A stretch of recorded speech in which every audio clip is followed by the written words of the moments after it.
మహాభారతం. దుర్వాసుడికి ఆయన శిష్యులు 1000 మందికి వేళగాని వేళ ఎలా భోజనం సమకూర్చాలో తెలియక ద్రౌపది కృష్ణుణ్ణి ప్రార్థించగానే అరణ్యంలో ద్రౌపది ఎదుట కృష్ణుడు ప్రత్యక్షమైనాడు. ద్రౌపది కృష్ణుడి పాదాలకు నమస్కరించి, దుర్వాసుడు తన శిష్యగణంతో గంగ నుంచి తిరిగి వచ్చి భోజనం పెట్టమంటాడు. అక్షయ పాత్రలో ఒక్క మెతుకైనా లేదు, నేనేం చేసేది అన్నది. దుర్వాసుడి మాట దేవుడెరుగు, ముందు నాకు ఆకలి మండిపోతోంది, నా ఆకలి తీర్చు అన్నాడు కృష్ణుడు. ద్రౌపది సిగ్గుపడుతూ,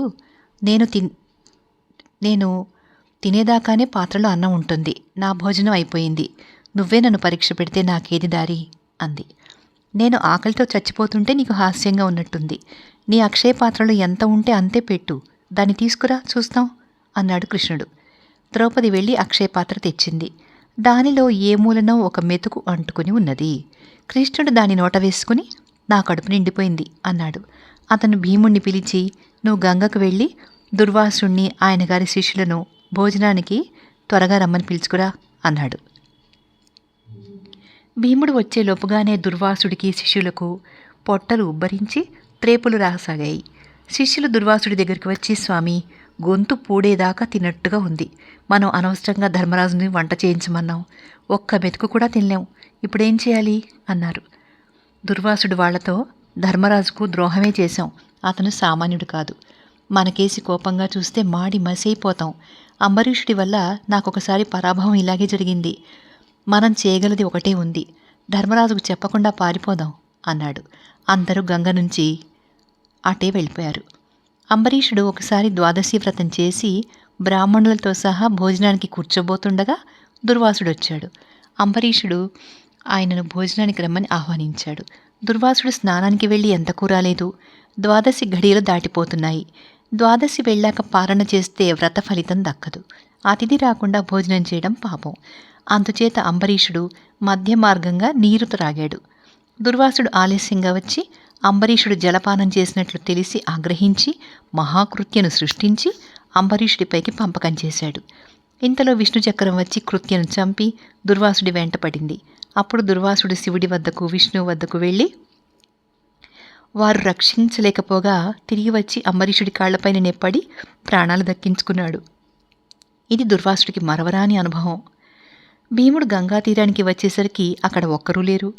అక్కడ ఉండే బ్రాహ్మణులను అడిగితే మునులందరూ పారిపోయారే అని చెప్పారు. భీముడు ఆశ్రమానికి తిరిగి వచ్చి ఆ మాట చెప్పాడు. దుర్వాసుడు మళ్ళీ ఏ వేళగాని వేళ వస్తాడో అని ధర్మరాజు భయపడ్డాడు. కృష్ణుడు ఆయనతో, దుర్వాసుడు ఇక రాడు అంటూ జరిగిన సంగతి చెప్పి సెలవు పుచ్చుకుని తిరిగి వెళ్ళిపోయాడు. కృష్ణుడి అనుగ్రహం వల్ల పాండవులను దుర్యోధనాదులు ఇలాంటి కష్టాలకు గురి చేయలేకపోయారు. కొంతకాలం గడిచింది. పాండవులు కామిక వనంలోనే ఉంటూ ఒకనాడు వేటకు వెళ్ళడానికి నిశ్చయించారు. తాము తిరిగి వచ్చేదాకా వారు ద్రౌపదిని తృణబిందుడు అనే ఋషి ఆశ్రమంలో ఉంచి ఆమెకు తమ పురోహితుడైన ధౌమ్యుణ్ణి తోడుగా ఉంచారు. అదే రోజు సైంధవుడు సాళ్వరాజు కుమార్తెను పెళ్లాడాలని కొంత సైన్యాన్ని అనేక మంది రాజులను వెంటపెట్టుకుని తృణబిందు ఆశ్రమం పక్కగా వెళుతున్నాడు. ఆశ్రమం నిర్జనంగా ఉంది. ఒక పొదరింటి ద్వారం వద్ద ద్రౌపది మెరుపు తీగలాగా వెలిగిపోతూ నిలిచి ఉండడం సైంధవుడికి కనిపించింది.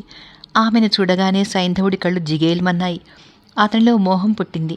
అతను కోటికాస్యుడు అనే రాజకుమారుని పిలిచి, ఒరే, ఆ స్త్రీని చూశావా?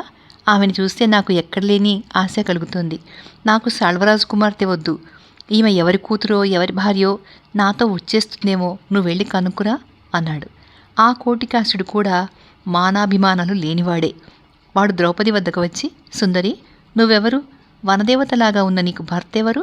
ఏ కులం దానివి? నీ పేరేమిటి? ఈ వనంలో ఒంటరిగా ఎందుకున్నావు? మా సంగతి నువ్వు అడక్కపోయినా చెప్తా.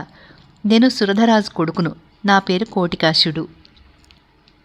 ఆ కనబడే రాజులు త్రిగర్తరాజు, కుళిందరాజును.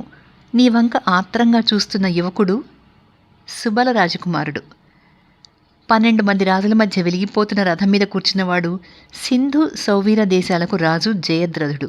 ఆ జయద్రథుడే నీ సంగతి కనుక్కురమ్మని నన్ను పంపించాడు అన్నాడు. ద్రౌపది అతనితో, నువ్వెవరో నాకు తెలుసు, నా వంటి కులస్త్రీలు నీతో మాట్లాడరాదు, కానీ నీ ప్రశ్నలకు జవాబు చెప్పడానికి ఇక్కడ ఎవరూ లేరు, అందుచేత విధిలేక నేనే చెప్తున్నాను.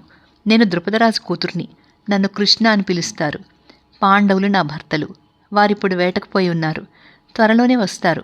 వారు వచ్చేదాకా మీరంతా ఆగి వారి అతిథి సత్కారాలు పొంది వెళ్ళండి, వారు ఎంతో సంతోషిస్తారు అంది. కోటికాసుడు వెళ్ళి సైంధవుడితో సంగతంతా చెప్పారు. ఆమె మనుష్య స్త్రీ అంటే నమ్మశక్యం కాకుండా ఉంది. ఆమెను చూసిన కళ్ళతో మరొక స్త్రీని చూడడం సాధ్యం కాదు అన్నాడు సైంధవుడు. అలా అయితే ఆమెను రథంలో ఎక్కించుకుని ఇంటికి వెళ్ళిపో అన్నాడు కోటికాసుడు. సైంధవుడు తన రథం దిగి తన వారిని 6 వెంట పెట్టుకుని పాండవుల పర్ణశాలకు వెళ్ళి ద్రౌపదితో, నువ్వు నీ భర్తలు క్షేమంగా ఉన్నారా అని అడిగాడు. ద్రౌపది అతని క్షేమ సమాచారాలు అడిగి అర్ఘ్యపాద్యాలు ఇచ్చింది. ఆమె అతని కూర్చోమని, పాండవులు వేట నుంచి తిరిగి వచ్చి వేటమాంసంతో భోజనం పెడతారు అంది. ఆతిథ్యానికి ఏముంది గాని, నా రథం మీద మా నగరానికి వచ్చేయి, నిన్ను నా భార్యగా చేసుకుంటాను. రాజ్యభ్రష్టులైన పాండవుల వెంట ఈ అరణ్యాల్లో ఇక్కట్లెందుకు పడతావు? సింధు సౌవీర దేశాలను నువ్వే ఏలుకో అన్నాడు సైంధవుడు. ద్రౌపదికి పట్టరాని ఆగ్రహం వచ్చింది. తన భర్తలు వచ్చేదాకా సైంధవుణ్ణి మాటల్లో పెట్టదలిచి ఆమె, నువ్వు ఎంత తెలివి మాలినవాడివి, నా భర్తలు ఇంద్రుడికి తీసిపోని వాళ్ళు కదా, వారికి ఆగ్రహం తెప్పించడం నీకు ఎంత ప్రమాదకరం అంటూ ధర్మాలు చెప్పసాగింది. పాంచాలి, పాండవులను గురించి మాకు కొత్తగా చెప్పి భయపెడదామనుకుంటున్నావా? లాభం లేదు. లోకంలో ఉన్న 17 ఉన్నత కులాలలో మాది ఒకటి. ఊరికే మాటలలో పెట్టక నా వెంట వచ్చేయి, పాండవులకు భయపడి నిన్ను వదిలిపోతాననుకోకు అన్నాడు సైంధవుడు. ద్రౌపది మండిపడి, ఓరి అధమ్ముడా, పాండవుల భార్య నీకు అంత సులువుగా చిక్కుతుందనుకుంటున్నావా? నీ వెనకగా అర్జునుడు రథం మీద వచ్చి నిన్ను కార్చిచ్చులాగా దహించడా? నన్ను తీసుకుపోవడం ఇంద్రుడి తరం కూడా కాదు, నువ్వెంత? నేనే నిన్ను వరిస్తాననుకోవడం భ్రమ. నేను మహాపతివ్రతను, నా మనసు పాండవులపైన తప్ప ఇతరులపై పోదు అన్నది. సైంధవుడి వెంట వచ్చిన వాళ్ళు ద్రౌపదిని పట్టుకోబోయారు. ద్రౌపది వాళ్లకు చిక్కకుండా ధౌమ్యుడికి వినిపించేటట్టు గట్టిగా కేకలు పెట్టింది. సైంధవుడు ఆమెను 2 చేతులా పట్టుకుని ఎత్తి పరిగెత్తసాగాడు. ద్రౌపది కేకలు విన్న ధౌమ్యుడు సైంధవుడి వెనకగా పరిగెత్తుకుంటూ రాసాగాడు. ఆయన కూడా కేకలు పెట్టాడు. సైంధవుడు ద్రౌపదిని రథం మీద ఎక్కించుకుని బయలుదేరాడు. ధౌమ్యుడు సైంధవుడితో, సైంధవా, ఏం పనిది? చేతనైతే ఆమె భర్తలను ఓడించి ఆమెను పట్టుకుపో, కానీ పరస్త్రీని ఇలా బలాత్కారంగా తీసుకుపోవచ్చునా అన్నాడు. సైంధవుడు వినిపించుకోకుండా రథాన్ని పోనిచ్చాడు. ధౌమ్యుడు ఆ రథం వెనకగా పరిగెత్తాడు. ఈలోపుగా పాండవులు కొన్ని మృగాలను వేటాడి ఒకచోట కలుసుకుని ఆశ్రమానికి బయలుదేరారు. వారు ఆశ్రమం చేరేసరికి ద్రౌపది కనిపించలేదు. సారథి అయిన ఇంద్రసేనుడికి ధాత్రీక అనేది ఏడుస్తూ కనిపించింది.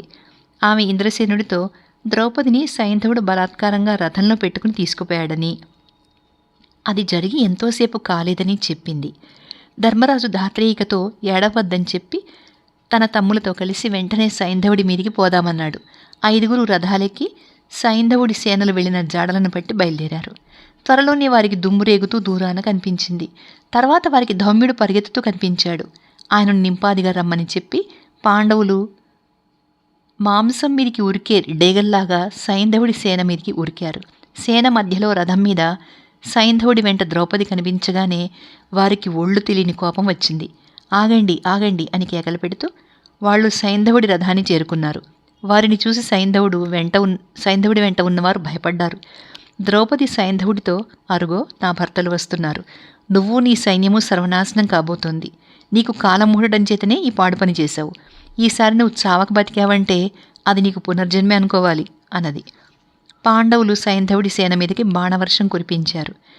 సైనికులు చెల్లాచెదురుగా పారిపోసాగారు. భీముడు గద తీసుకుని సైంధవుడి మీదికి పోబోతే కోటికాసుడు అడ్డుపడ్డాడు. వాడికి సహాయంగా చాలా రధికులు వచ్చి భీముడి మీద శక్తులు, తోమరాలు, ఇతర ఆయుధాలు విసిరారు. అర్జునుడు సైంధవుని రథాన్ని చేరుకునేటందుకు దారిలో అడ్డు వచ్చిన 15 మందిని చంపేశాడు. ధర్మరాజు 100 సౌవీరులను చంపాడు. నకులుడు రథం నుంచి దిగి సైనికులను చంపడం మొదలుపెట్టాడు. సహదేవుడు ఏనుగుల మీద ఎక్కిన వారందరినీ చంపాడు. త్రిగర్తరాజు ధర్మరాజు చేతిలో చచ్చాడు. సైంధవుడి పక్షం వాళ్ళు చాలామంది చచ్చారు. కోటికాసుడు పారిపోయాడు.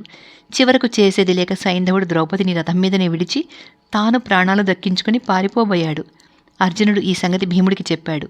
భీముడు అనాథలైన సైనికులను చంపడం నిలిపి ధర్మరాజుతో, అన్నా, నువ్వు ద్రౌపదిని, ధౌమ్యుణ్ణి నీ రథంలో ఆశ్రమానికి తీసుకుపో, నేను అర్జునుడు వెళ్ళి ఆ సైంధవుడి సంగతి తేలుస్తాం అన్నాడు. భీమసేన, సైంధవుడు ఎంత దుర్మార్గుడైనా వాణ్ణి చంపదగదు. దుశ్శల విధవరాలు కాకూడదు, గాంధారికి శోకం తెప్పించరాదు అని ధర్మరాజు భీముణ్ణి హెచ్చరించాడు. కానీ ద్రౌపది మాత్రం సైంధవుణ్ణి ప్రాణాలతో వదలరాదన్నది. ధర్మరాజు ఆశ్రమానికి తిరిగి వెళ్ళాడు. ఒక కోసు దూరాన భీమార్జునులకు సైంధవుడు దొరికాడు. భీమార్జునులు సైంధవుణ్ణి పట్టుకుని తలగొరిగి పంచశిఖలు పెట్టి వికారంగా తయారు చేసి మట్టి కొట్టుకుని ఉన్న ఆ సైంధవుణ్ణి రథంలో పెట్టుకుని ఆశ్రమానికి తెచ్చి ధర్మరాజు ముందు పెట్టారు. ఇహ ముందు నువ్వు ఎక్కడికి వెళ్ళినా పాండవదాసుణ్ణి అని చెప్పుకు బతుకు అని భీముడు ద్రౌపది అంగీకారంతో సైంధవుణ్ణి వదిలిపెట్టాడు. ఇక ఎన్నడూ ఇలాంటి నీచపు పని చేయకు అని మందలించి ధర్మరాజు సైంధవుణ్ణి పంపేశాడు. తర్వాత ఏం జరిగిందో నెక్స్ట్ వీడియోలో విందాం.